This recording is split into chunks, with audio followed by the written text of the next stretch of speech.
tell me more about what kind of reaction you hear from people that go through this process and they have a recipient open a card and have that photo trigger a video.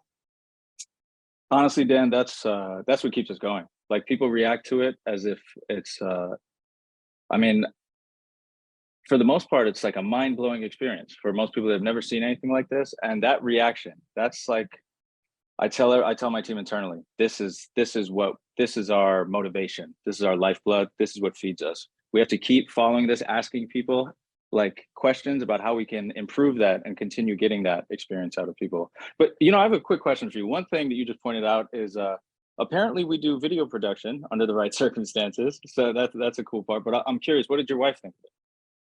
My wife loved it. Anne loved it, and because I am geeky and I am techie, all that made sense to her. That I was out of town, of course I would send something that was a little bit different.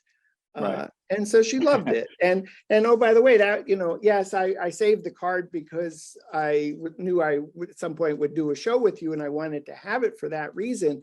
Right. But I felt like it was the thing. Oh, it went on the refrigerator. Wasn't that cool that Anne saved it? Because every time she looked at it, it wasn't just triggering my picture, it was triggering the memory of what I had to say. Do you find that recipients, I mean, have you gotten feedback like that? If, oh, you can't throw this out, you have to save it, it goes on the refrigerator? That's funny you said that refrigerator. That's what I tell people, is that it's got the most staying power on the refrigerator. It lasts longer. Most cars go straight into a drawer, is what I find. I actually found that that's a universal experience. I think, it's funny that everyone does that, but yeah, it stays on the fridge longer.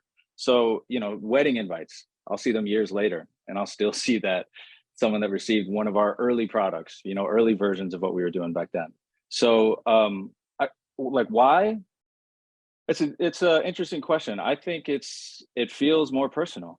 Everyone loves receiving mail. Like, you see your name on something, it's music to your ears and it's music to your eyes, or I guess it's a beautiful painting to your eyes. When you see your name on an envelope like this, you open it and then, you actually get to hear and see the person sending it to you, potentially, depending on what they're It felt sending. a little bit like magic of opening magic. Like, oh, how do you do that? Oh, that was cool.